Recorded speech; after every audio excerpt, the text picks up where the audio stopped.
Coucou tout le monde, bienvenue dans le deuxième épisode du Vlogmas.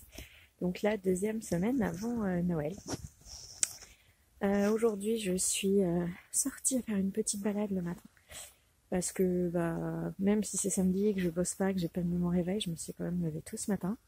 Et donc j'ai décidé de sortir profiter de ce beau temps. Il fait beau, donc il fait froid. Il a gelé cette nuit.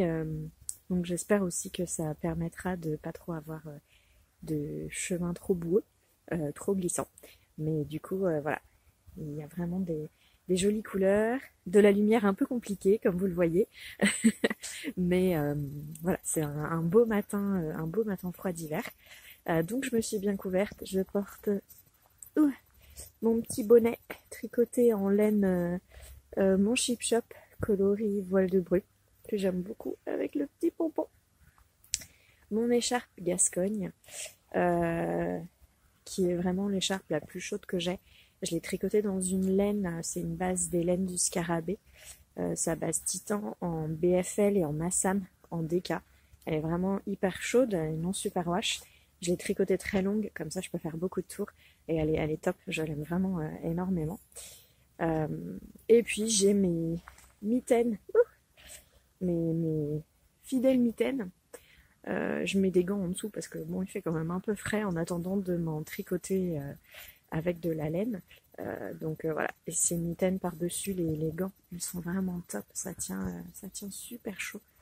Et toujours mon manteau, ma parka Serra, qui est un peu dur à qui est un petit peu dur à vous montrer, bref, que j'ai cousu il y a quelques temps, qui est bien matelassé, qui tient bien chaud. J'ai pas eu besoin d'acheter des vêtements d'hiver plus chauds que ça. Et voyez, un beau soleil, un beau ciel bleu. Ouh, il fait trop beau. Donc une petite marche hyper sympa pour commencer la journée. Voilà. Allez, à tout de suite. Salut.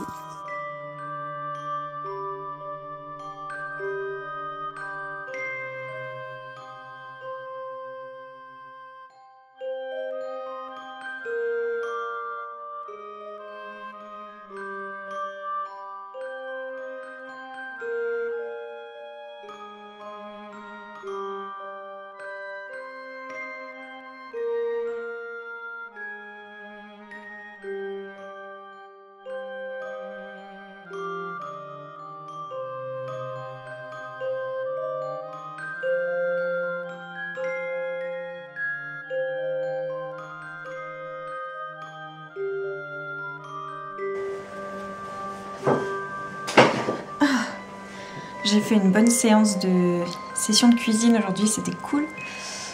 J'ai pu faire tout ce que je voulais. Donc j'ai fait la première partie des gâteaux de Noël alsaciens, les bredela. Donc cette année j'en fais plus que d'habitude, j'en fais 5 sortes.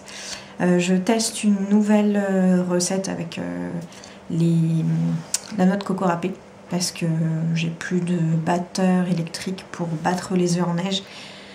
Pour faire la recette habituelle. Donc là j'ai testé une autre recette, et puis j'ai du très bon miel, donc j'ai rajouté les gâteaux au miel que je fais pas d'habitude parce que j'arrive pas à trouver le miel qu'il me faut. Donc là tout est il y a la première fournée de gâteau à la noix de coco qui ne repose pas au frais, donc celle-là elle est cuite. Et puis j'ai mis au frigo, qui est juste là, au frais, le reste des préparations que j'étalerai et que je préparerai demain matin. Et puis ce matin j'ai fait du kimchi. Je vous en avais parlé un petit peu l'année dernière. La semaine dernière. Je suis fatiguée, c'est le week-end. Le kimchi, c'est une recette traditionnelle, pas vraiment une recette, c'est plutôt une méthode traditionnelle de conservation des légumes par lactofermentation. Le kimchi, en fait, c'est-à-dire que... Tracteur qui passe. On peut conserver plein de sortes de légumes différents, mais le légume le plus largement conservé, le plus souvent conservé, c'est le chou chinois. C'est pour ça que on va dire par raccourci assez souvent quand les gens parlent de kimchi, que ce soit en Corée et dans le reste du monde, en fait c'est du kimchi de chou chinois. Mais quand on dit kimchi tout seul, voilà, on parle de ce kimchi-là. Et quand on parle d'un kimchi qui conserve un autre légume, en général, on va rajouter le nom du légume avant. Donc par exemple, vous pouvez avoir du yeolmu kimchi, pa kimchi, mul kimchi, il y a plein de kimchi différents. Donc ça veut dire que vous faites du kimchi donc de jeunes pousses de radis, du kimchi à l'eau et du kimchi d'oignons frais. Donc le kimchi de chou chinois, son vrai nom, c'est le baechu kimchi. Baechu, c'est chou chinois en coréen. Donc le kimchi que j'ai fait aujourd'hui, donc j'ai fait du kimchi de chou chinois et du kimchi d'oignons frais. C'est la première fois que je fais du kimchi toute seule. J'en ai fait, j'en faisais tous les hivers du coup quand je vivais en Corée avec la famille coréenne qui m'accueillait, on faisait le kimchi pour l'année. Donc tout le monde venait donner un coup de main parce que c'est quand même un sacré boulot, mais c'est pas compliqué. Mais c'est vrai que j'osais pas trop me lancer parce que le kimchi pour moi c'est beaucoup de souvenirs, mais c'est aussi un goût très précis. Parce que voilà, je mangeais le même kimchi matin, midi et soir qu'on avait fait, donc j'attends un goût très précis et j'osais pas trop me lancer, voilà. D'autant plus que ma famille coréenne du coup m'en envoyait tous les ans. Mais là avec le Covid, ils pouvaient plus trop m'en envoyer et en l'achetant dans les épiceries coréennes en ligne, j'arrivais pas à... Bon, d'une part, c'est beaucoup plus cher, j'arrivais pas à retrouver le goût parfaitement, le goût que j'aime bien. Et puis, ça se vend pas non plus par très grosse quantité. Et donc, comme j'en mange souvent, je finissais par en acheter tout le temps. Ce qui revenait trop cher parce que c'est du frais. Donc, livraison chronofresh et tout, c'est vrai que c'était pas pratique. Et au final, c'est simple à faire. La lactofermentation, en plus, j'en fais déjà. Je fais mon chou à choucroute et mon navet aussi à choucroute, du coup d'une recette de mes grands-parents alsaciens. Et donc voilà, je sais que ça fonctionne bien, c'est pas quelque chose de nouveau. Et donc j'ai décidé de me lancer dans la recette du kimchi. Dans le kimchi, il y a majoritairement des ingrédients qu'on peut se procurer en France, hein. À part deux choses, il y a une chose que je ne suis pas du tout arrivée à me procurer, c'est les mini crevettes salées en saumure. En général, ma famille coréenne m'en envoie, mais là, il n'y en avait pas dans le dernier colis. Du coup, je l'ai remplacé par un petit peu de sauce de poisson. C'est pas tout à fait pareil, mais ça fait le job, on va dire. Et après, ce qu'on ne trouve pas tout simplement ailleurs que dans les épiceries coréennes, c'est la poudre de piment coréen. Parce qu'il en faut quand même une bonne quantité pour rien qu'un seul chou à kimchi. Et on ne peut pas la remplacer par un autre piment parce que ça n'aura pas le même goût, ça n'aura pas le même niveau de piquant, ça va pas. D'autant plus qu'il est légèrement doux, sucré en fait. Donc j'aurais pas retrouvé le goût du kimchi que je veux. J'ai le chat qui est en train de faire une connerie dans l'évier. Hé, ça va? Tu veux un coup de main? Descends. Allez. Bref. Donc voilà, la poudre de piment coréen, je l'achète sur une épicerie coréenne en ligne qui est basée en France, mais qui n'est pas près de chez moi. Vers chez moi, il n'y en a pas du tout qui vendent ce genre d'ingrédients. La plus près, je pense que c'est à Paris. Donc voilà, j'achète ça en ligne et après le reste, ce sont des ingrédients qu'on trouve chez tous les producteurs du coin. Et dans les magasins. Il faut donc un chou chinois, donc le mien je l'ai acheté chez mon producteur bio, de l'ail, beaucoup d'ail, du gingembre, de la poire. Normalement il faut la poire qu'on appelle par son nom japonais la poire nashi, qui est de la forme d'une pomme, qui est assez croquante, mais on peut la remplacer par une poire un peu ferme. Ça fonctionne bien. Il faut de l'oignon frais, de l'oignon normal, et puis de la carotte et du radis. Alors le mieux c'est du radis coréen, mais là par contre c'est un peu difficile à trouver, donc on peut la remplacer par le radis japonais qui s'appelle le daikon. On va dire c'est des variétés qui se ressemblent, donc au goût ça va pas changer non plus énormément de choses si vous ne trouvez que le radis daikon. Voilà, et puis après on mélange tout ça et on laisse fermenter, et après on met au frigo et ça se garde tout l'hiver. Donc je trouve que ça s'est plutôt bien passé pour moi. J'ai hâte de pouvoir le goûter fermenté. On peut le manger tout de suite quand il est fait, hein, quand il n'est pas encore fermenté. Donc déjà le goût pas fermenté ressemble tout à fait à celui que j'avais l'habitude de faire en Corée. Et donc là j'attends 2 jours avant qu'il commence à fermenter.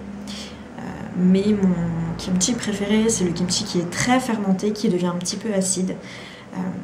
Et parce qu'avec je fais du kimchi jjigae, qui est un ragoût de kimchi si vous voulez.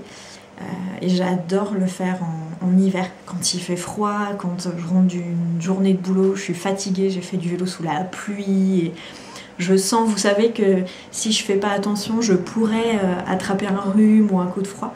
Je me fais ce ragoût bien chaud, bien réconfortant, et souvent ça me permet de me redonner un vrai coup de boost, et voilà, j'ai vraiment hâte de pouvoir cuisiner ça.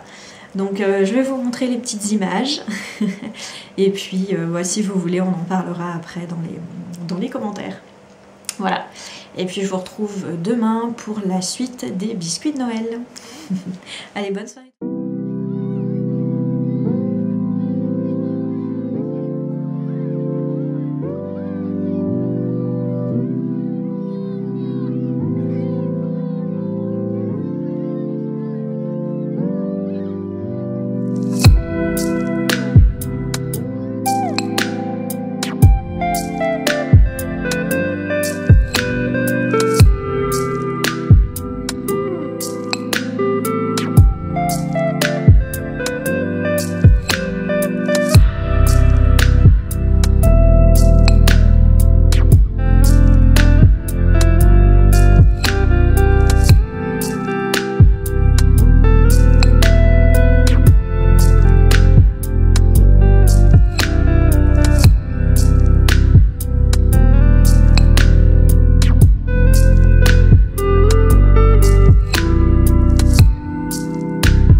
Il y en a un là juste derrière qui est en train de ronfler.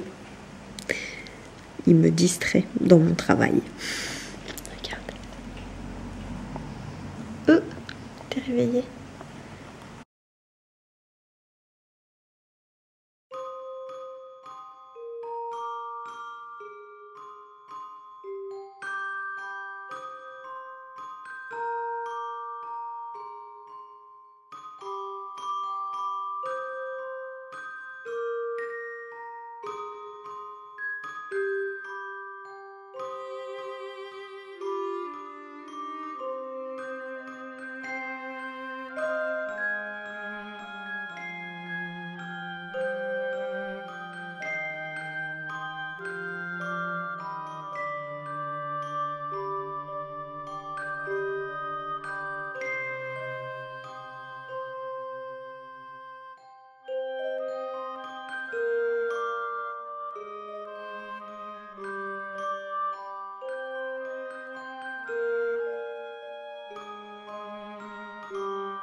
Salut! Enfin une semaine qui se termine. Enfin je dis enfin, c'était pas non plus un calvaire, hein, mais ouais, si. Enfin c'était une semaine qui était un petit peu longue. J'ai dû rentrer dans ma famille un peu précipitamment. Donc voilà, je suis contente de revenir chez moi et d'avoir pu passer au final mon petit week-end à faire des gâteaux de Noël. Comme ça me change les idées et puis ça me met aussi dans l'ambiance de Noël. Tous les débuts décembre, quand je fais les gâteaux de Noël, c'est vraiment le moment où pour moi ça commence à être l'ambiance de Noël. Aujourd'hui je porte mon pull Uru, celui que je tricotais la dernière fois. Je vous en parlerai un petit peu plus dans le prochain podcast parce que je tourne le week-end prochain. Mais je l'aime tellement. Dès que je l'ai fini, je l'ai bloqué et je l'ai porté le lendemain. Mais regardez-moi ces détails sur les manches, c'est absolument magnifique. Il est vraiment très beau. La laine est hyper duveteuse, elle est très très douce. Elle a l'air de pelucher pas mal. Je pense que j'ai l'impression que c'est ce genre de laine qui... au début, quand on les porte, va beaucoup pelucher et une fois qu'on a en fait passé un coup de rasoir en fait sur le pull une première fois, il ne peluchera plus. Donc à voir, mais c'est vraiment un pull doudou que j'aime énormément. Je suis trop contente de l'avoir fini et de pouvoir le porter. Sinon j'ai reçu une petite commande qui n'a rien à voir avec Noël, mais je voulais vous en parler parce que j'en suis trop contente. C'est mes petites cuillères en bois. J'ai commencé à me découvrir une passion cachée pour les cuillères en bois quand j'étais en Lettonie l'année avant le Covid. Donc ça devait être en 2019. En 2019. Et j'avais acheté cette cuillère-là, que je trouve vraiment trop belle. Et là, j'ai acheté un set de petites cuillères chez Rosen. Rosen, donc elle est en Bretagne. Elle a un atelier où elle va sculpter en fait pas mal de choses à la main et tourner peut-être un peu de bois aussi, mais je suis pas certaine. Et lors de sa dernière vente, j'ai eu un set de petites cuillères que je trouve vraiment trop joli. Il y a celle-là qui est peinte à l'intérieur. Je sais pas si vous voyez bien les motifs, mais je trouve que c'est vraiment magnifique. Et après, en fait, il y a tout un ensemble de différentes petites cuillères. Et je trouve que c'est tellement beau d'avoir les différentes essences de bois comme ça. J'en suis complètement dingue. J'adore ces petites cuillères. Au début, j'en voulais juste une ou deux pour utiliser, le servir dans tous mes pots en vrac, en fait, de tout ce qui est sec. Et quand j'ai vu ce lot, bah forcément non, mais j'ai craqué dessus et j'en ai pris plein. Donc il y en a des toutes petites, je sais pas trop comment je vais les utiliser, mais en tout cas je les aime beaucoup beaucoup. Et j'ai clairement l'impression que ma vie est beaucoup plus belle depuis que j'ai ces petites cuillères. Donc voilà, il ne faut pas sous-estimer le pouvoir des petites choses parfois. Voilà, bon, sinon je vous ai parlé un petit peu de kimchi cette semaine. Et puis voilà, niveau Noël, c'était surtout les biscuits de Noël que j'ai fait ce week-end. Le week-end prochain, je tourne un podcast. Je ne sais pas si je tournerai samedi ou dimanche, mais voilà, pour parler un petit peu de ce que j'ai fait. Et je vais décorer ma maison aussi. Je suis en congé vendredi soir, donc je vais en profiter pour, même si on ne fait pas Noël chez moi, décorer un petit peu la maison. Et puis je vais commencer aussi à tester quelques recettes pour le repas du réveillon de Noël, parce qu'on va chez ma sœur pour le réveillon de Noël, le 24 au soir. Mais en fait, je suis la seule qui ne travaille pas. Tout le monde va rentrer un peu tard, soit rentrer tard, soit arriver tard à cause de la route. Donc, voilà, je vais préparer un petit peu le repas, quoi. Donc, dans ma famille, à Noël, on fait pas forcément des choses traditionnelles. On fait un peu ce qu'on a envie. Donc là, j'ai envie d'essayer une recette de tartinade aux champignons pour l'entrée, avec peut-être du faux foie gras. J'en ai déjà vu plusieurs fois et je suis curieuse en fait de goûter, de voir le goût que ça a. C'est voilà, parce qu'on ne mange pas spécialement de foie gras à cause du traitement des animaux. Mais du coup, ce serait rigolo d'essayer d'avoir ce faux foie gras pour Noël. Après, pour le plat principal, j'ai pas encore décidé. Je vais tester peut-être une tourte, mais bon, à voir. J'ai envie de m'amuser à faire des dessins, vous savez, sur la pâte, sur le dessus. Mais ça dépendra de ma motivation. Donc bon, ce sera avec ou sans, on verra bien. Mais pour l'instant, ça va simplement être des essais pour cette semaine. Voilà. Bon, bah écoutez, je vous souhaite à tous une bonne soirée, une très bonne semaine à venir. Et puis, on se retrouve la semaine prochaine. À bientôt!